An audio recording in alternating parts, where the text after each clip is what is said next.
నమస్కారం BTV news కి స్వాగతం. ముందుగా ముఖ్యాంశాలు.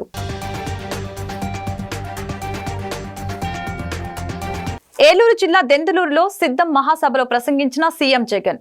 ఎన్నికల రణక్షేత్రంలో మీది కృష్ణుడి పాత్ర అయితే నాది అర్జునుడి పాత్ర అని సీఎం జగన్ వెల్లడి. జగన్ ఏనాడు ఒంటరి కాదని, దేవుడు ప్రజలే తన తోడు బలమని వ్యాఖ్య. ప్రభుత్వ ఉద్యోగుల బల్వన్ మరణంపై స్పందించిన టీడీపీ జాతీయ ప్రధాన కార్యదర్శి నారా లోకేష్.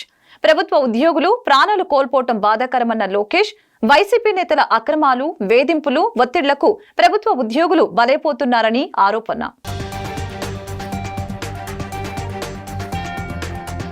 ఏపీ ప్రజలను బీజేపీ పార్టీ అధిహీనంగా చూస్తుందని AP Congress chief YS Sharmila ఆగ్రహం. బీజేపీ పార్టీకి టీడీపీ, వైసీపీ గులాంగిరి చేస్తున్నాయని విమర్శ. రెండు పార్టీలు కలిసి 10 ఏళ్ల పాటు ఉన్న హోదాపై పోరాటం లేదని ఎద్దేవా.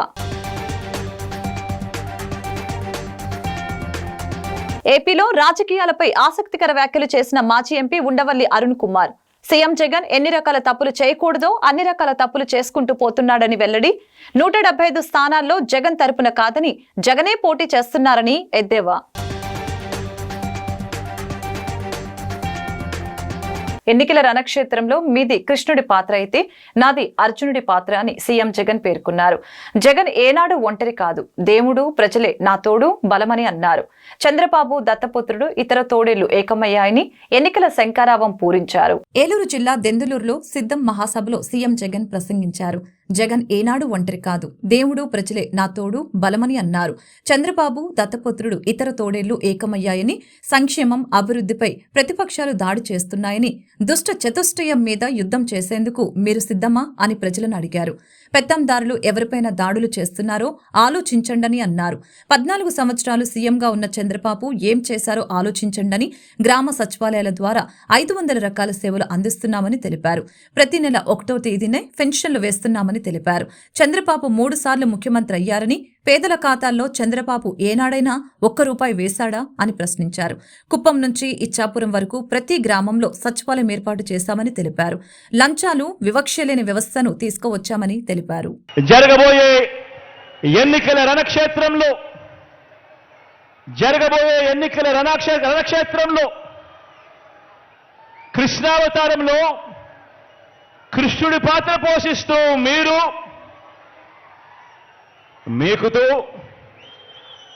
కృష్ణుడి పాత్ర పోషిస్తే అర్జునుడిని నేను, మనందరి ప్రభుత్వం చేసిన మంచి మన అస్త్రాలుగా కౌరవ సైన్యం మీద మనమంతా కూడా పడతాము అని సందర్భంగా తెలియజేస్తా ఉన్నా. జరగబోయే ఎన్నికల యుద్ధంలో వారి దాడి ఎవరి మీద అంటే మన సంక్షేమం మీద, మనం చేస్తున్న ప్రతి ఇంటికి మనం చేస్తా ఉన్న మంచి మీద, అభివృద్ధి మీద.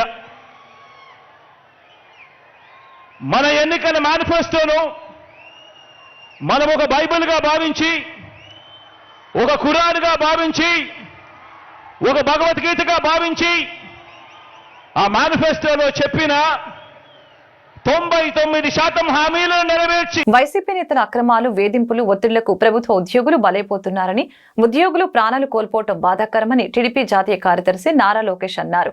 అధికారం కోసం సొంత బాబాయిని బలిచ్చిన జగన్ ముఠ తమ అక్రమాలకు సహకరించని ప్రభుత్వ ఉద్యోగులను కూడా అడ్డు తొలగించుకుంటున్నారని ఆరోపించారు. నారా లోకేష్ ఇవాళ అమరావతిలో మీడియాతో మాట్లాడారు. బాపట్ల జిల్లా చావలి గ్రామం రైతు భరోసా కేంద్రంలో అగ్రికల్చర్ అసిస్టెంట్ గా పనిచేస్తున్న బి పూజిత అనే యువతి ఆత్మహత్య చేసుకోవటం, విశాఖ జిల్లాలో ఓ తహసీల్దార్ దారుణ హత్యకు గురి కావటం తదితర ఘటనపై ఘాటుగా స్పందించారు. వైసీపీ నేతలు ఆర్పీకే నుంచి బలవంతంగా ఎరువులు ఎత్తుకు వెళ్లారని, బంగారు భవిత ఉన్న పూజితను వైసీపీ నాయకులే బలిగొన్నారని విమర్శించారు. విశాఖ జిల్లాలో వైసీపీ భూదందాలకు సహకరించలేదని, రమణయ్య అనే తహసీల్దార్ను పాశవికంగా హత్య చేశారని ఆరోపించారు. విజయనగరం జిల్లా రాజాంలో కాంట్రాక్టు విధానంలో పనిచేస్తున్న పంచాయతీరాజు జేఈ వల్లూరు రామకృష్ణను ఏమార్చి వైసీపీ నేతలు సిమెంటు ఎత్తుకెళ్లారని, సిమెంట్ లెక్కలు చెప్పాలని ఉన్నతాధికారులు ఒత్తిడి చేయగా ఎవరికి చెప్పుకుంటావో చెప్పుకో అంటూ వైసీపీ నేతలు బెదిరించారని, దాంతో రామకృష్ణ పంచాయతీ ఆఫీసులోనే ఉరివేసుకుని ఆత్మహత్య చేసుకున్నాడని లోకేష్ వివరించారు. ఏపీ ప్రజలను బీజేపీ పార్టీ అతిహీనంగా చూస్తుందని AP Congress chief YS Sharmila ఆగ్రహం వ్యక్తం చేశారు. అలాంటి పార్టీకి టీడీపీ, వైసీపీ గులాంగిరి చేస్తుందని విమర్శించారు. రెండు పార్టీలు కలిసి 10 ఏళ్ల పాటు అధికారంలో ఉన్నప్పటికీ హోదాపై పోరాటం చేయటం లేదని మండిపడ్డారు. ప్రత్యేక హోదా విషయమై చంద్రబాబు, జగన్ గతంలో మాట్లాడిన వీడియోలను వైఎస్ షర్మిల ప్రదర్శించారు. చంద్రబాబు, జగన్ ఇద్దరు కూడా హోదా కోసం పోరాడతామని చెప్పి ఇప్పుడు మాట తప్పారని విమర్శించారు. ఇలా చేస్తే ప్రజలను మోసం చేసినట్లు కాదా అని ప్రశ్నించారు. ఉత్తరాఖండ్, హిమాచల్ ప్రదేశ్కు హోదా వస్తే వేల సంఖ్యలో పరిశ్రమలు వచ్చాయని గుర్తు చేశారు. అలాగే ఏపీకి హోదా వస్తే పరిశ్రమలు వస్తాయి కదా అని వ్యాఖ్యానించారు. అన్ని విషయాల్లో మోసం చేసిన బీజేపీ పార్టీకి ఎందుకు మద్దతిస్తున్నారో చెప్పాలని ప్రశ్నించారు. ఏపీలో రాజకీయాలపై మాజీ ఎంపీ ఉండవల్లి అరుణ్ కుమార్ ఆసక్తికర వ్యాఖ్యలు చేశారు. సీఎం జగన్మోహన్ రెడ్డి ఎన్ని రకాల తప్పులు చేయకూడదో అన్ని రకాల తప్పులు చేసుకుంటూ పోతున్నాడని అన్నారు. 175 స్థానాల్లో జగన్ తరపున కాదు, జగనే పోటీ చేస్తున్నారని ఉండవల్లి ఎద్దేవా చేశారు. శనివారం రాజమండ్రిలో మాజీ ఎంపీ ఉండవల్లి అరుణ్ కుమార్ మీడియాతో మాట్లాడారు. 175 స్థానాల్లో జగన్ తరపున కాదు, జగనే పోటీ చేస్తున్నారని ఉండవల్లి ఎద్దేవా చేశారు. రాష్ట్రంలో అర్బన్ ఏరియాల్లో జగన్మోహన్ రెడ్డికి వ్యతిరేకంగా ఓట్లు కనపడుతున్నాయని ఉండవల్లి జోస్యం చెప్పారు. వైసీపీ కంటే ఎక్కువగా ఇస్తామంటూ టీడీపీ మేనిఫెస్టో ప్రకటిస్తున్నారని, వీటన్నిటిని ప్రజలకు ఆమోదించడం ఎలా సాధ్యమనే విషయాలను ఒకసారి పరిశీలన చేసుకోవాలని ఉండవల్లి అన్నారు.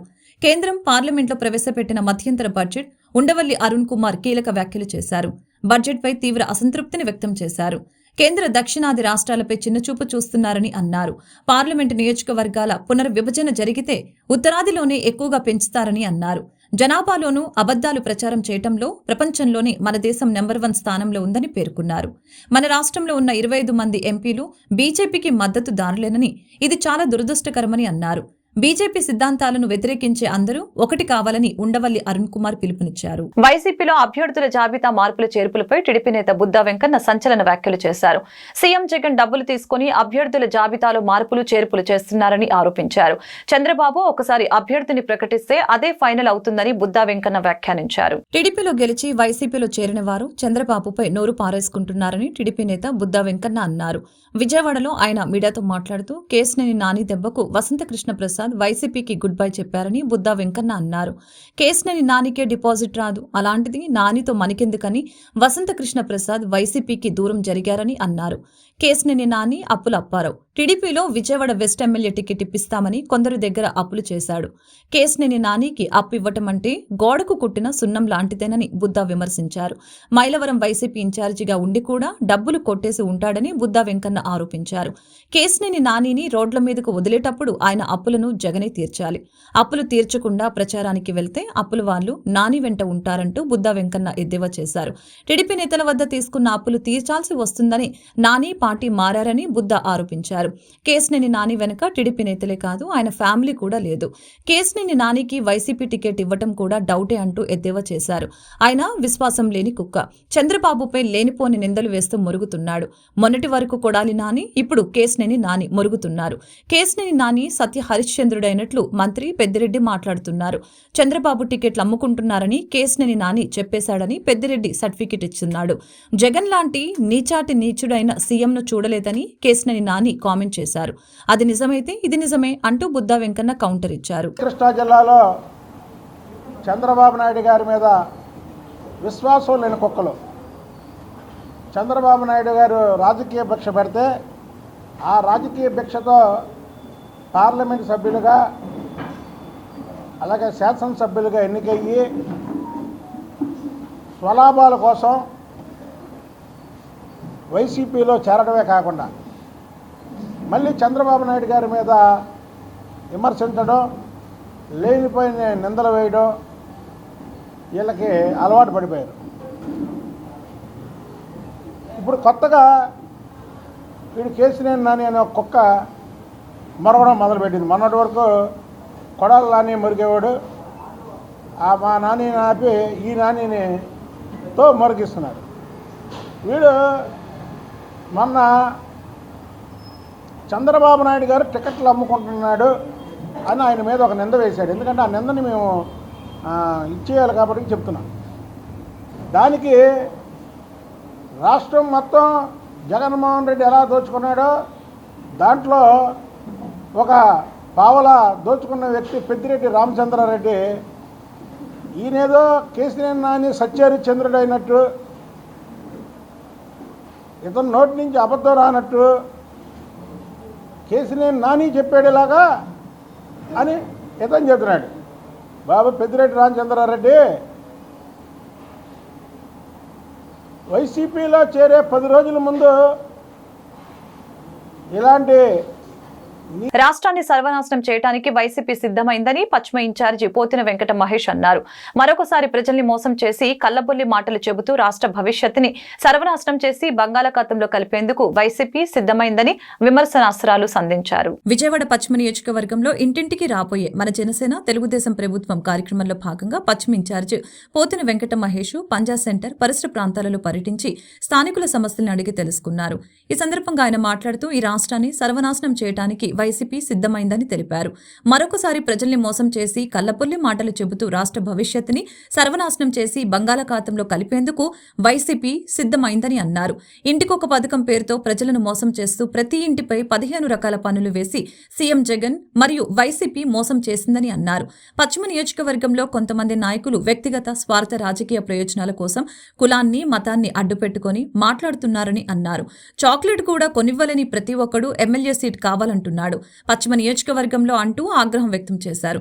తన కూతురికి టికెట్ ఇస్తే 2019లో ఓడిపోతే నేను ఆత్మహత్య చేసుకోవాలా, 2024లో టికెట్ ఇవ్వకపోతే ఆత్మహత్య చేసుకోవాలా అంటూ మతపరంగా బ్లాక్మెయిలింగ్ పాలిటిక్స్ పాల్పడుతున్నారా అంటూ మండిపడ్డారు. ప్రజలు అమాయకులు కాదన్న విషయం గుర్తుంచుకోవాలని అన్నారు.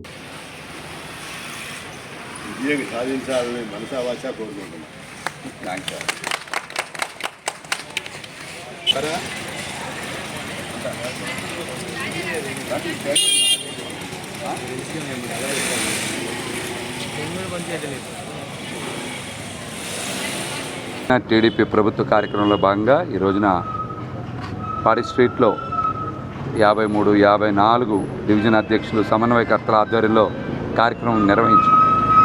ప్రతి ఒక్కరిని కూడా ఈ రాష్ట్రం బాగుండాలంటే జనసేన టీడీపీకి మద్దతు ఇవ్వాలని, ప్రజలు ఆనందంగా ఉండాలి అంటే జనసేన టీడీపీకి మద్దతు ఇవ్వాలని ప్రతి ఒక్కరు కూడా ప్రచారం చేశాం. ప్రజలు కూడా ఒకటే మాట చెప్తా ఉన్నారు. ఈ 4 సంవత్సరాల 9 నెలల పాలనలో చాలా కష్టాలు పడ్డాము. మాకు అసలు 5 ఏళ్ళు కూడా నోట్లోకి వెళ్ళలేనటువంటి పరిస్థితి, కనీసం పనులు లేక చాలా ఇబ్బందులు పడుతున్నామనేటువంటి మాట అయితే చాలా స్పష్టంగా మాట్లాడారు. దాంతోపాటుగా వ్యాపారస్తులు అయితే కనీసం నిర్మాణాలు లేవు, అందుకని మాకు ఎక్కడ పనులు జరగట్లేదు అనేటువంటి విషయాన్ని కూడా వ్యక్తపరిచారు. ముఠా కార్మికులు అయితే వారానికి 2-3 రోజులే పనులు ఉంటా ఉన్నాయి. గతంలో అయితే 6 రోజులు పనిచేసేవాళ్ళం, ప్రస్తుత ప్రభుత్వంలో కేవలం 3 రోజులు మాత్రమే పనిచేస్తున్నామని కూడా వారైతే ఆవేదనని వ్యక్తం చేశారు. రాష్ట్రంలో వైసీపీకి ఓటేసినందుకు సర్వ వ్యవస్థల్ని సర్వనాశనం చేశారు. అన్ని వ్యవస్థల్ని సర్వనాశనం చేశారు. మీరు ఇంకా దేనికి సిద్ధం? నాశనం చేయడానికి సిద్ధమా? కోల్చడానికి సిద్ధమా? ఎస్సీ ఎస్టీల మీద ఎస్సీ ఎస్టీ అట్రాసిటీ కేసులు పెట్టడానికి సిద్ధమా? మద్యం అమ్మకాలని ప్రోత్సహించడానికి సిద్ధమా? మహిళల మీద దాడులు జరుగుతూ ఉంటే ప్రోత్సహించడానికి సిద్ధమా? దళిత యువకులకి అన్యాయం జరుగుతూ ఉంటే వాళ్ళని జైల్లో మగ్గబెట్టడానికి, వాళ్ళని హత్య చేసిన తర్వాత డోర్ డెలివరీ చేయడానికి సిద్ధమా? దేనికి సిద్ధం వైసీపీ? ఈ రాష్ట్రాన్ని ఇప్పటికీ 5 సంవత్సరాలు కేంద్రంలోని మోదీ సర్కార్ రాష్ట్రంలోని జగన్ ప్రభుత్వాలు కలిసి రవాణా శాఖను నిర్వీర్యం చేస్తున్నాయని సిపిఎం నేత బాపురావు విమర్శించారు. సీఎం జగన్ ప్రభుత్వం రవాణా శాఖ ఫిట్మెంట్ సర్టిఫికెట్ల జారీ ప్రక్రియను ప్రైవేట్ సంస్థలకు అప్పగించేందుకు ప్రయత్నిస్తుందని ఆరోపించారు. సిపిఎం కార్యకర్తలతో కలిసి సిపిఎం నేత బాపురావు లెనిన్ సెంటర్లో శనివారం ధర్నా నిర్వహించారు. సీఎం జగన్ ప్రభుత్వం రవాణా శాఖ ఫిట్మెంట్ సర్టిఫికెట్ల జారీ ప్రక్రియను ప్రైవేట్ సంస్థలకు అప్పగించేందుకు ప్రయత్నిస్తుందని ఆరోపించారు. ద్విచక్ర వాహనాలపై ఫిట్మెంట్ పేరుతో భారీగా ఫీజులు పెంచడాన్ని ఆపాలని డిమాండ్ చేశారు. ప్రభుత్వాలు వాహనదారులపై భారం మోపి 1000 కోట్లు సమకూర్చుకోవాలని పథకం పన్నాయని తెలిపారు. వైసీపీ వాహన మిత్ర పథకాన్ని వాహన శత్రు పథకంగా మార్చారని, ఆటోలకు ఫిట్నెస్ల పేరుతో అదనపు దోపిడీ చేస్తున్నారని అన్నారు. అధికార పార్టీ నేతల కోసమే ప్రైవేట్ టెండర్లు వేస్తున్నారని, ప్రజల నుంచి డబ్బులు లాక్కోవడానికి జగన్ ప్రయత్నిస్తున్నారని చెప్పారు. ప్రైవేట్ టెండర్లను వెంటనే రద్దు చేయాలని, ఫిట్నెస్ ఫీజు తగ్గించాలని బాపురావు డిమాండ్ చేశారు. వాళ్ళ జనాన్ని పీక్కు తింటాం తప్ప ఇంకో పని లేదు. ఇప్పుడు రవాణా శాఖను వదిలిపెట్టట్లేదు. ఇప్పటికే మోటార్ వెహికల్ ట్యాక్సు, పెనాల్టీలు, ఫైన్లు, గ్రీన్ ట్యాక్సు ఇలా 1,00,000 రూపాయల్లో వాహన యజమానుల్ని దెబ్బ కొడుతున్నాను, రవాణా రంగాన్ని నిర్వీర్యం చేశారు. టోల్ ట్యాక్సులు ఉన్నాయి. ఇప్పుడు అదనంగా బ్రేక్ పేరుతో ఉండేటువంటి ఫిట్నెస్ సర్టిఫికేట్ల జారీ ప్రక్రియను కూడా ఆదాయ వనరుగా మార్చేశారు. దానికి 700 రూపాయలు ఉన్న ఫిట్నెస్ని కొన్ని వాహనాలకి 15,000 వరకు పెంచారు. ఆటోలకి 700 ఉండేది వాళ్ళ 5,300 చేస్తూ ఉన్నారు. కార్లకి, సొంత కార్లకి ఇప్పటిదాకా లేదు. ద్విచక్ర వాహనాలకు అసలే ఫిట్నెస్ అనేది లేదు, దానికి కూడా పెట్టారు. 1,000 కోట్ల రూపాయల భారం పడబోతూ ఉంది రాష్ట్ర ప్రజల మీద. ఇంతకంటే దుర్మార్గం ఇంకోటి లేదు. ఇది వాహన మిత్ర ప్రభుత్వం అన్నారు, మేము 10,000 ఇస్తున్నాం అన్నారు. ఇది వాహన శత్రు ప్రభుత్వం లాగా వ్యవహరిస్తూ ఉంది. దాంతోపాటు జిల్లాల వారీగా ఇది ప్రైవేట్ కంపెనీలు కట్టబెట్టేస్తున్నారు. వాళ్ళ వేలంపాట్లో పాడుకుంటే ఎవరు ఎక్కువ రేటు పెడితే వాళ్ళు అడ్డగోలుగా వసూలు చేసుకుంటారు. గవర్నమెంటే రేట్లు ఈ రకంగా నిర్ణయిస్తే రేపు వాళ్ళు ఎంత వసూలు చేస్తారో తెలియదు. అంటే ఇష్టారాజ్యంగా దొంగల దోపిడీగా మారిపోతుంది. అధికార పార్టీ పెద్దలు, రాష్ట్ర ప్రభుత్వం పెద్దలు ఈ కాంట్రాక్టులు దక్కించుకోవడానికి ఇప్పటికే టెండర్లు వేశారు. ఇక మొత్తం జిల్లాల వారీగా దందాలు నడపడం తప్ప ఇంకోటి కాదు. నిబంధనలన్నింటినీ పక్కన పెట్టేశారు. వ్యాపారం దండుకోవటానికి రవాణా శాఖను అడ్డం పట్టుకున్నారు. అందుకే సిపిఎం తరఫున పోరాడుతా ఉన్నాం. ఈ టెండర్లు రద్దు చేయాలి, ఈ ఫైన్ల భారం, ఈ ఫిట్నెస్ భారం వీటిని పూర్తిగా ఎత్తివేయాలని, లేకపోతే ఉద్యమాన్ని తీవ్రతరం చేస్తామని సిపిఎం పార్టీ ప్రజల మీద భారాలు వేసేటువంటి దానికి వివిధ పద్ధతులను ఎంచుకుంటూ ఉన్నాయి. అందులో భాగమే ఈరోజు ఫిట్నెస్ సర్టిఫికెట్ల ప్రైవేటీకరణ, టెండర్లు పిలవడం, దీనికి సంబంధించి జరుగుతూ ఉన్నటువంటి ప్రక్రియ. ఈ ప్రక్రియకి తిరోధకాలు ఇవ్వకపోయినట్లయితే, టెండర్లు రద్దు చేయకపోయినట్లయితే రాబోయే కాలంలో జరిగే పరిణామాలకి మోడీ ఇటు జగన్మోహన్ రెడ్డి ఇద్దరు కూడా బాధ్యత వహించాల్సి ఉంటుందని చెప్పి హెచ్చరిస్తూ ఉన్నాం.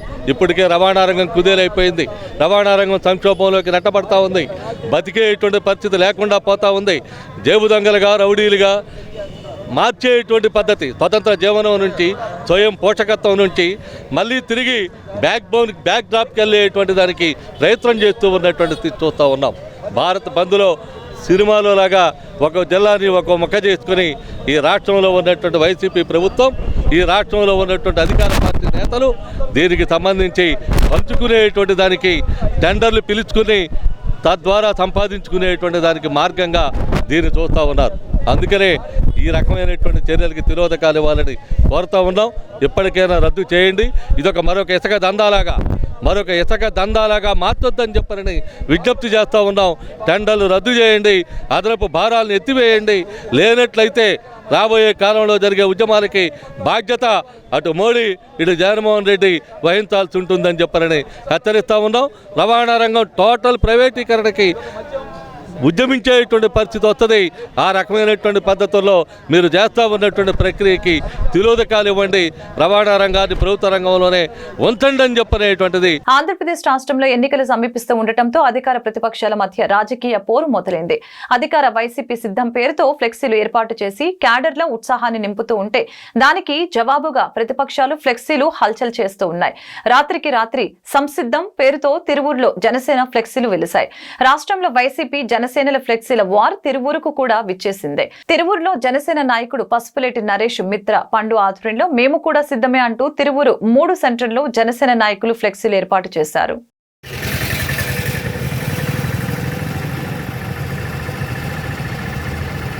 తహసీల్దార్ రమణయ్య హత్యను ఏపీ రెవెన్యూ సర్వీసెస్ అసోసియేషన్ తీవ్రంగా ఖండించింది. రమణయ్య కుటుంబ సభ్యులకు తమ సంతాపాన్ని నాయకులు తెలియజేశారు. హత్యకు కారకులని వెంటనే అరెస్టు చేయాలని అసోసియేషన్ నాయకులు బొప్పరాజు, చేబ్రోలు కృష్ణమూర్తి డిమాండ్ చేశారు. విశాఖ రూరల్ తహసీల్దార్ సనపల రమణయ్య విశాఖ నగరంలో శుక్రవారం రాత్రి దారుణ హత్యకు గురయ్యారు. ఈ వ్యవహారం ఇప్పుడు విశాఖలో రాజకీయంగా తీవ్ర దుమారాన్ని రేపుతోంది. తహసీల్దార్ రమణయ్య హత్యను ఏపీ రెవెన్యూ సర్వీసెస్ అసోసియేషన్ తీవ్రంగా ఖండించింది. రమణయ్య కుటుంబ సభ్యులకు తమ సంతాపాన్ని నాయకులు తెలియజేశారు. హత్యకు కారకులను వెంటనే అరెస్టు చేయాలని అసోసియేషన్ నాయకులు బొప్పరాజు, చేబ్రోలు కృష్ణమూర్తి డిమాండ్ చేశారు. నిందితుల్ని కఠినంగా శిక్షించడంతో పాటు రమణయ్య కుటుంబాన్ని ఆదుకోవాలని కోరారు. అధిక భూ వివాదాలు ఉన్న మండలాల్లో పనిచేసే తహసీల్దార్కు ప్రభుత్వం ప్రత్యేక రక్షణ కల్పించాలని, విధి నిర్వహణలో ఉన్న ప్రభుత్వ ఉద్యోగి విధులకు ఆటంకం కలిగించిన, దాడులకు పాల్పడిన దోషులపై కఠిన చర్యలు తీసుకునేలా చట్టాలు తీసుకుని రావాలని డిమాండ్ చేశారు. విశాఖపట్నం రూరల్ తహసీల్దార్గా పనిచేసి ఎన్నికల విధుల నిర్వహణలో భాగంగా నిన్న విజయనగరంలో తహసీల్దార్లుగా జాయిన్ అయినటువంటి రమణయ్య గారిని అతి దారుణంగా కిరాతకంగా రాత్రి కొంతమంది నిందితులు మర్డర్ చేసి వెళ్ళటం అనేది ఆంధ్రప్రదేశ్ రెవెన్యూ అసోసియేషన్ పక్షాన తీవ్రంగా ఖండిస్తున్నాం. తక్షణమే నిందితులు ఎవరైతే ఉన్నారో వారిని కఠినంగా శిక్షించే విధంగా ప్రభుత్వం చర్యలు చేపట్టాలని, అదేవిధంగా ఏదైతే దాడి చేసేటువంటి విధి నిర్వహణటువంటి ఉద్యోగుల మీద దాడి చేసే వ్యక్తుల్ని కఠినమైనటువంటి చర్యలు తీసుకునే విధంగా చట్టాలు తెస్తే ఇలాంటి చర్యలు పునరావృతం కాకుండా ఉంటాయి. సహజంగా చిన్న చిన్న దాడులు జరిగినప్పుడు వాటిని మరి ఈజీగా తీసుకొని ఏదైతే మనం వదిలిపెడుతున్నామో దాంతో ఇలాంటి నిందితులు ఇంత దారుణానికి ఒడిగట్టినా కూడా మాకేం కాదులేనటువంటి ఒక నమ్మకంతో ఇలాంటి చర్యలకు దుశ్చర్యలకు పాల్పడుతూ ఉన్నారు. కాబట్టి ఇలాంటి నిందితులను నిర్లక్ష్యం చేయకుండా వారిని కఠినంగా శిక్షించాలని ఆంధ్రప్రదేశ్ రెవెన్యూ అసోసియేషన్ పక్షాన ప్రభుత్వాన్ని కోరుతున్నాం. అదేవిధంగా ఆ యొక్క కుటుంబాన్ని ఏదైతే రమణయ్య గారి కుటుంబాన్ని ఆదుకోవాలని ప్రభుత్వాన్ని కోరుతూ రమణయ్య గారి కుటుంబ సభ్యులకి ప్రగాఢమైనటువంటి సంతాపాన్ని ఆంధ్రప్రదేశ్ రెవెన్యూ అసోసియేషన్ పక్షాన తెలియజేస్తా ఉన్నాం. టీడీపీ సీట్ ఇవ్వకపోతే స్వతంత్ర అభ్యర్థిగా రంగంలోకి దిగుతానని కొండపల్లి మున్సిపాలిటీ 17వ వార్డు కౌన్సిలర్ ముప్పసాని భూలక్ష్మి తెలిపారు. వైసీపీలో యాదవ సామాజిక వర్గానికి సీట్ ఇచ్చారని, అలాగే టీడీపీలో కూడా బీసీలకు అవకాశం ఇవ్వాలని చంద్రబాబును కోరారు. ఎన్టీఆర్ జిల్లా కొండపల్లి మున్సిపాలిటీ 17వ వార్డు కౌన్సిలర్ ముప్పసాని భూలక్ష్మి విలేకరుల సమావేశం జరిపారు. ఈ సందర్భంగా మాట్లాడుతూ బీసీ సామాజిక వర్గం నుంచి మైలవరం టీడీపీ సీటు ఆశిస్తున్నారని చెప్పారు. వైసీపీ ఇన్ఛార్జిగా యాదవ సామాజిక వర్గాన్ని ముఖ్యమంత్రి జగన్ కేటాయించారని అన్నారు. టీడీపీ కూడా బీసీల నుంచి అవకాశం ఇవ్వాలని చంద్రబాబును కోరారు. మైలవరంలో బీసీ ఓటు బ్యాంకు ఎక్కువగా ఉందని తెలిపారు. బీసీలకు పెద్దపీట వేస్తున్నామని చెప్పే చంద్రబాబు మైలవరం సీటు యాదవ సామాజిక వర్గానికి కేటాయిస్తారన్న నమ్మకం తనకు ఉందని అన్నారు. బీసీలకు సీటు ఇస్తే ఎమ్మెల్యేగా గెలిచి చంద్రబాబుకు కానుకగా ఇస్తామని అన్నారు. సీటు ఇవ్వకపోతే స్వతంత్రంగా బరిలోకి దిగుతానని స్పష్టం చేశారు. మా పార్టీ తెలుగుదేశం పార్టీ నారా చంద్రబాబు నాయుడు గారికి హృదయపూర్వక ధన్యవాదాలు తెలియజేసుకుంటున్నాను. మీడియా మిత్రులకు కూడా నమస్కారాలు. మా గురువు దేవినేని ఉమామహేశ్వరరావు గారికి కూడా నమస్కారాలు తెలియజేసుకుంటున్నాను. ఆల్రెడీ ప్రెస్ మీటు పెట్టి మా మైలవరానికి సీటు కావాలి అని చెప్పి అడిగి ఉన్నాను. ఈరోజు మళ్ళీ మీడియా ద్వారాగా తెలియజేస్తున్నాను. మా బీసీలకి సీట్ ఇస్తే చేయడానికి సిద్ధంగా ఉన్నాను. నారా చంద్రబాబు నాయుడు గారు బీసీలకి సీట్ ఇస్తాను, బీసీలకి పెద్దపీట వేస్తాను అన్నారు. అలాగే ఈరోజు నేను బీసీ తరపు నుంచి సీట్ ఇస్తారని ఆశిస్తున్నా. సీట్ ఇస్తారన్న నమ్మకంతో నేనున్నాను. మైలవరానికి బీసీ ఓటు ఎక్కువగా ఉంది కాబట్టి, అందులో మా కమ్యూనిటీ ఓటు ఎక్కువగా ఉంది కాబట్టి ఈరోజు నేను సీట్ అడగటంలో న్యాయం ఉందనుకొని సీట్ అడుగుతున్నాను. అలాగే వైసీపీ వాళ్ళు కూడా మా కమ్యూనిటీ వాళ్ళకే సీటు ఇచ్చి ఉన్నారు కాబట్టి నారా చంద్రబాబు నాయుడు గారు బీసీలని గుర్తిస్తారని,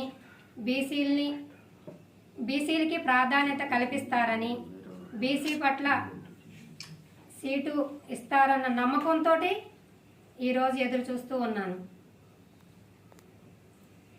బీసీ ఓట్లు ఎక్కువగా ఉన్నాయి కాబట్టి. Federation of medical and cells representatives association of India general council సమావేశాలు ఫిబ్రవరి 7వ తేదీ నుంచి 9వ తేదీ వరకు మాకినేని బసవపున్నయ్య విజ్ఞాన కేంద్రంలో జరగనున్నట్లు federation of medical and sales representative association of India రాష్ట్ర ప్రధాన కార్యదర్శి యువి కృష్ణయ్య తెలిపారు. రాష్ట్ర సమావేశాలు 9 నుంచి 11వ తేదీ వరకు జరుగుతాయని చెప్పారు. రాష్ట్రంలోని 21 శాఖల నుంచి 350 మంది ప్రతినిధులు పాల్గొంటారని తెలిపారు. నగరంలోని మాకినేని బసవపున్నయ్య విజ్ఞాన కేంద్రం నందు federation of medical and sales representative association of India ఆధ్వర్యంలో మీడియా సమావేశం నిర్వహించడం జరిగింది. ఈ సందర్భంగా federation of medical and sales representative association of India general council సమావేశాలు ఫిబ్రవరి 7వ తేదీ నుంచి 9వ తేదీ వరకు మాకినేని బసవపున్నయ్య విజ్ఞాన కేంద్రంలో జరగనున్న నేపథ్యంలో ఈ సమావేశాల వివరాలతో గోడపత్రికను ఆవిష్కరించడం జరిగింది. ఈ సందర్భంగా federation of medical and sales representative association of India రాష్ట్ర ప్రధాన కార్యదర్శి యువి కృష్ణయ్య మాట్లాడారు. రైట్ టు హెల్త్ అనే నినాదంతో ఈ సభలు నిర్వహించబడుతున్నాయని చెప్పారు. దేశవ్యాప్తంగా 22 రాష్ట్రాల నుంచి 400 మందికి పైగా ప్రతినిధులతో గత కార్యక్రమాల సమీక్ష, భవిష్యత్తులో చేయబోయే కార్యక్రమాల నిర్ధారణ ఈ సమావేశాల్లో జరుగుతాయని వెల్లడించారు. రాష్ట్ర సమావేశాలు 9 నుంచి 11వ తేదీలోపు జరుగుతాయని చెప్పారు. రాష్ట్రంలోని 21 శాఖల నుంచి 350 మంది ప్రతినిధులు పాల్గొంటున్నారని చెప్పారు. ఎంబీవీకేలో జరిగే సమావేశాల్లో ముఖ్య అతిథిగా ఎమ్మెల్సీ కేసు లక్ష్మణరావు, సంఘం chairman doctor PV Ramanamurthy, chief పార్ట్నర్గా కేవీజీ రెడ్డి, పార్ట్నర్గా ఎం కిరణ్, ఇతర కార్మిక సంఘ నాయకులు పాల్గొంటున్నట్లు తెలిపారు. రాష్ట్ర అధ్యక్షులు సిహెచ్ కుమార్, విజయవాడ అధ్యక్ష కార్యదర్శులు, సభ్యులు పత్రికా సమావేశంలో పాల్గొంటారు. యువి కృష్ణయ్య, రాష్ట్ర ప్రధాన కార్యదర్శి, Andhra Pradesh medical and sales representatives union. ఈయన కుమార్, రాష్ట్ర అధ్యక్షులు, Andhra Pradesh medical and sales representatives union. Mahesh, Vijayawada శాఖ కార్యదర్శి. ఈరోజు 1972లో విజయవాడలో ఎఫ్ఎంఆర్ఏ అని మాది federation of medical and sales representatives associations of India, అది ఎఫ్ఎంఆర్ఏ అంటాం. 3 లక్షలకు పైగా మెడికల్ అండ్ సేల్స్ రిప్రజెంటేటివ్స్ ఇందులో సభ్యులుగా ఉన్నాం. దానికి కౌన్సిల్ మూమెంట్ అనేది స్టార్ట్ అయింది విజయవాడలో 1972 తర్వాత. మళ్ళీ 2024లో అంటే 52 సంవత్సరాల తర్వాత ఎఫ్ఎంఆర్ఏ మీటింగు, జనరల్ కౌన్సిల్ మీటింగ్ విజయవాడలో నిర్వహిస్తున్నాం. రేపు 7, 8, 9 3 రోజులు ఎఫ్ఎంఆర్ఏ జనరల్ కౌన్సిల్, 9, 10, 11 రాష్ట్ర మహాసభలు. ఈ రెండు కూడా 5వ తారీఖు నుంచి 11వ తారీఖు వరకు విజయవాడలో నిర్వహించడం జరుగుతోంది. దీనికి 22 రాష్ట్రాల నుంచి 400కి పైగా ప్రతినిధులు హాజరవుతున్నారు. ఈ రోజున మెడికల్ రిప్రజెంటేటివ్స్గా మేము అనేక ప్రజా సమస్యల మీద పోరాడుతున్నాం. ఒకటి, మందుల ధరలు తగ్గించాలని, మందులు వైద్య పరికరాలపై జీఎస్టీ తీసివేయాలని, ప్రభుత్వ రంగ సంస్థలని కాపాడాలని, అలాగే మనకి మొత్తం మార్కెట్లో ఒక న్యూ రేషనల్ డ్రగ్ పాలసీ అనేది తీసుకురావాలని, హెల్త్ సెక్టార్కి 5% జీడిపిని కేటాయించాలని, ఇటువంటి ప్రధానమైనటువంటి డిమాండ్స్తో ప్రజల ఆరోగ్యాన్ని ముఖ్యంగా మేము కాన్సన్ట్రేట్ చేస్తూ. తాడేపల్లిలోని విజయకీలాద్రి 7వ వార్షిక బ్రహ్మోత్సవాలు ఫిబ్రవరి 13వ తేదీ నుంచి 18వ తేదీ వరకు చినజీయర్ స్వామి పర్యవేక్షణలో నిర్వహిస్తున్నామని అహోబిల చినజీయర్ స్వామీజీ తెలిపారు. కావున భక్తులు విజయకీలాద్రి 7వ వార్షిక బ్రహ్మోత్సవాలలో పాల్గొని స్వామివారి ఆశీర్వచనాలు, తీర్థ ప్రసాదాలు స్వీకరించాల్సిందిగా కోరుతున్నట్లు తెలిపారు. తాడేపల్లిలోని విజయకీలాద్రి 7వ వార్షిక బ్రహ్మోత్సవాలపై గాంధీనగర్ ప్రెస్ క్లబ్ నందు విలేకరుల సమావేశం జరిపారు. ఈ సందర్భంగా శ్రీ అహోబిలం చినజీయర్ స్వామీజీ మీడియాతో మాట్లాడారు. మాఘమాసంలో నిర్వహించే బ్రహ్మోత్సవాలు విశేషమైన ప్రాధాన్యతను సంతరించుకొని ఉంటాయని తెలిపారు.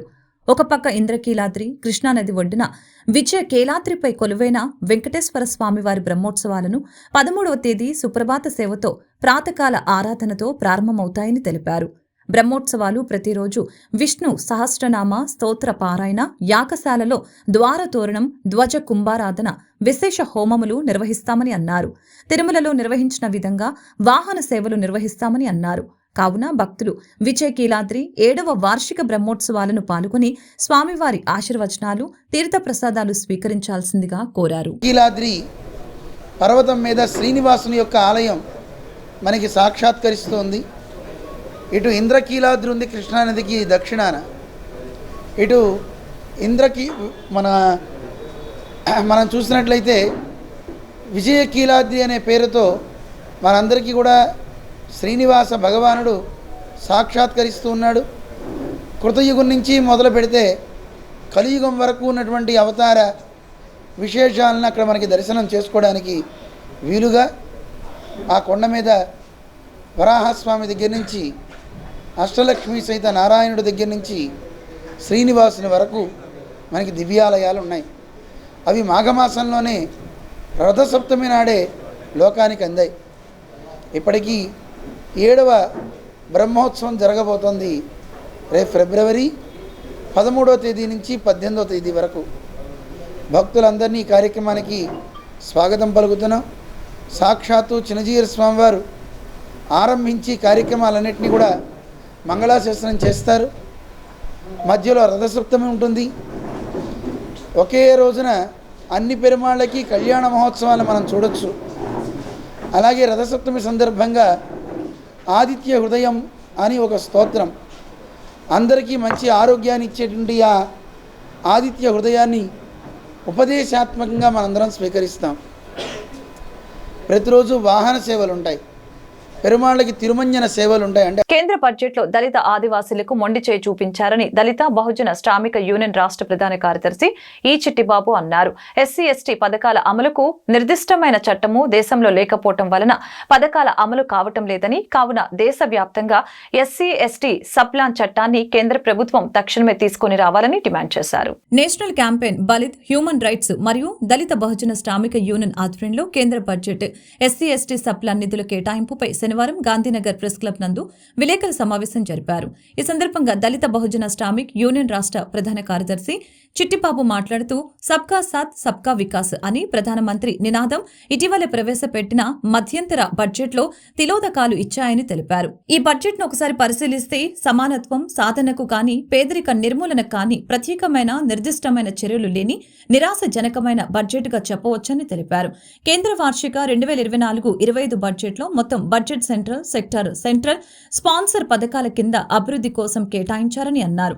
ఇందులో ఎస్సీ జనాభా నిష్పత్తి ప్రకారం 2,10,315 కోట్లు ఇవ్వాల్సి ఉండగా 1,65,598 కోట్లు మాత్రమే కేటాయించారని చెప్పారు. ఈ నిధులలో కూడా 44,282 కోట్లు మాత్రమే ఎస్సీలకు ఉపయోగపడే పథకాలనిచ్చారని, ఎస్టీలలో 1,21,023 కోట్లు కేటాయించి అందులో 36,212 కోట్లు మాత్రమే నేరుగా ప్రత్యక్షంగా ఉపయోగపడే పథకాలను కేటాయించారని అన్నారు. అత్యధిక భాగం ఎస్సీ ఎస్టీలకు ఉపయోగపడదని పథకాలకి నిధులు కేటాయించి తీవ్ర అన్యాయం చేశారని ఆగ్రహం వ్యక్తం చేశారు. బడ్జెట్ అనేది ఆర్థిక అంతరాలను తగ్గించడానికి మరియు సంహిత పురోగతిని సాధించడానికి లక్ష్యంగా తీసుకున్న బడ్జెట్లో దళిత ఆదివాసీలకు తీవ్ర నిరాశను మిగిల్చిందని మండిపడ్డారు. సమానత్వ సాధన అనేది నినాదంగానే మిగిలిపోయిందని ఆవేదన వ్యక్తం చేశారు. ఈ సమావేశంలో డిబిఎస్యు రాష్ట్ర నాయకులు టి రంజిత్, డిహెచ్పిఎస్ రాష్ట్ర ప్రధాన కార్యదర్శి కె సుబ్బారావు, ఏపీ రెల్లికుల సంక్షేమ సంఘం అధ్యక్షులు Seeramsetti Nagendrarao, Montfort social institute city coordinator Dasari Ramesh, NASVI Vijayawada coordinator Rajulu పాల్గొన్నారు. Chittibabu, national campaign Dalit human rights state convener, Dalita Bahujana Shramika union రాష్ట్ర ప్రధాన కార్యదర్శి. ఇటీవల మన కేంద్ర ప్రభుత్వం 2024-25 సంవత్సరానికి బడ్జెట్ను రిలీజ్ చేయడం మనం చూసాం. ఈ బడ్జెట్ అనేది మధ్యంతర బడ్జెట్. ఈ మధ్యంతర బడ్జెట్లో కేంద్ర ప్రభుత్వం ఏదైతే తీసుకొచ్చినటువంటి బడ్జెట్ ఉందో సామాజిక న్యాయానికి మరో చెంపదెబ్బగా ఇది కనిపిస్తూ ఉంది. బడ్జెట్ అనేది సమానత్వాన్ని సాధించేటట్లు ఉండాలి, అసమానతలను తగ్గించేటట్లు ఉండాలి. కానీ ఈ బడ్జెట్లో సమానత్వం అనేది ఒక నినాదంగా మిగిలిపోయినటువంటి లెక్కలు మనకి కనిపిస్తూ ఉన్నాయి. మరి ఓవరాల్గా కేంద్ర ప్రభుత్వం ఇచ్చిన బడ్జెట్ లెక్కలు మనం గణాంకాలను పరిశీలన చేస్తే ఈ సంవత్సరము ప్రభుత్వము 51,08,780 కోట్లు టోటల్ బడ్జెట్ గవర్నమెంట్ ఇచ్చింది. ఈ టోటల్ బడ్జెట్లో central sector schemes, central sponsor schemes ఈ రెండు పథకాలకు ఇచ్చినటువంటి నిధులు ఏవైతే ఉన్నాయో ఆ నిధులలో నుండి ఎస్సీ ఎస్టీ జనాభా నిష్పత్తి ప్రకారము వారి అభివృద్ధికి కేటాయించాలి. మరి ఈ ప్రభుత్వం ఇచ్చినటువంటి ఈ 51,08,780 కోట్లలో సుమారు అభివృద్ధి కోసం ఇచ్చినటువంటి నిధులు 14,41,237 కోట్లు. ఈ 14,41,237 కోట్లలో ఎస్సీ జనాభా 16% ఉంది కాబట్టి 16% ఇవ్వాల్సినటువంటి నిధులు 2,10,000. రాజ్యాంగం అమల్లోకి వచ్చి దాదాపుగా 74 సంవత్సరాలు అయినప్పటికీ ఈనాటికి కూడా ఎస్సీల మీద దాడులు, వివక్ష, అలాగే అసమానతలు కొనసాగుతూనే ఉన్నాయి. అనేక బడ్జెట్లు వస్తున్నాయి పోతున్నాయి తప్పితే వీళ్ళ అభివృద్ధి కానీ వీళ్ళు ఏదైనా సామాజిక న్యాయం, డాక్టర్ అంబేద్కర్ చెప్పినట్టు సామాజిక న్యాయం అనేది ఎక్కడ వేసిన గొంగళి అక్కడే ఉన్నట్లుగా అందులో ఈ మధ్యకాలంలో ఈ బీజేపీ అధికారంలోకి వచ్చిన తర్వాత దాదాపుగా మా ఆర్ఎస్ఎస్ మనుధర్మ శాస్త్రం ఏదైతే ఉందో అదే ప్రవేశపెడుతూ వీళ్ళని ఇంకా అణిచేయడానికి ప్రయత్నం చేస్తూ ఉంది. ఈ అనేక హామీలు అయితే 2014 ఎన్నికల ముందు ఇచ్చారు. 2 కోట్ల ఉద్యోగాలు ఇస్తామని చెప్పి ప్రతి సంవత్సరం, అలాగే అసమానతలు పోగొడతామని, రక్షణ కల్పిస్తామని చెప్పి, వ్యవసాయానికి అనేక అభివృద్ధి చేస్తామని చెప్పి, ఎస్సీ ఎస్టీలని అన్ని విధాలుగా ఆదుకుంటామని చెప్పిన బీజేపీ ప్రభుత్వం ఈనాటికి కూడా బడ్జెట్లు ఇప్పుడు దాదాపుగా 2 బడ్జెట్లు అయిపోయినా కూడా ఈ మధ్య చాలా దారుణంగా గతంలో బడ్జెట్ కంటే కూడా ఇప్పుడు ఎక్కువ పెట్టి 51 లక్ష కోట్లు బడ్జెట్ కేటాయింపులు అయితే చేశారు. కానీ ఈ మధ్యంతర బడ్జెట్లో ఇంత కేటాయింపులు అంటే అంకెల గారడి తప్పితే ఏమాత్రం కూడా వీళ్ళ చిత్తశుద్ధి, పేద ప్రజల మీద, ఓట్లేసిన ప్రజల మీద ఏమాత్రం చిత్తశుద్ధి లేదనేది తేలిపోయింది. ఎందుకంటే ఈ మధ్యంతర బడ్జెట్ వచ్చే నెల ఎన్నికలు ఉన్నాయి. ఆ ఎన్నికలు కనీసం కూడా అవగాహన లేకుండా ఈ బడ్జెట్ పెట్టడం అంటే ఇది అందరినీ మోసం. వార్తలు ముగించే ముందు ముఖ్యాంశాలు మరొకసారి.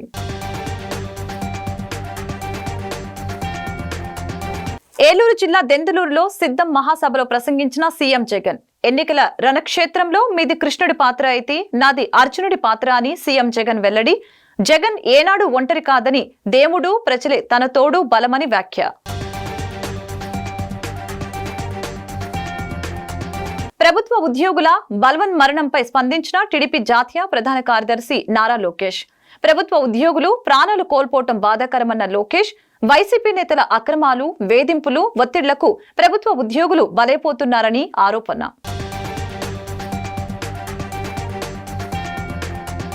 ఏపీ ప్రజలను బీజేపీ పార్టీ అధిహీనంగా చూస్తుందని AP Congress chief YS Sharmila ఆగ్రహం. బీజేపీ పార్టీకి టీడీపీ, వైసీపీ గులాంగిరి చేస్తున్నాయని విమర్శ. 2 పార్టీలు కలిసి 10 ఏళ్ల పాటు ఉన్నా హోదాపై పోరాటం లేదని ఎద్దేవా. ఏపీలో రాజకీయాలపై ఆసక్తికర వ్యాఖ్యలు చేసిన మాజీ ఎంపీ ఉండవల్లి అరుణ్ కుమార్. సీఎం జగన్ ఎన్ని రకాల తప్పులు చేయకూడదో అన్ని రకాల తప్పులు చేసుకుంటూ పోతున్నాడని వెల్లడి. 175 స్థానాల్లో జగన్ తరపున కాదని, జగనే పోటీ చేస్తున్నారని ఎద్దేవా. ఈ వార్తలు ఇంతటితో సమాప్తం. మరొక బులెటిన్లో మళ్ళీ కలుద్దాం. నమస్కారం.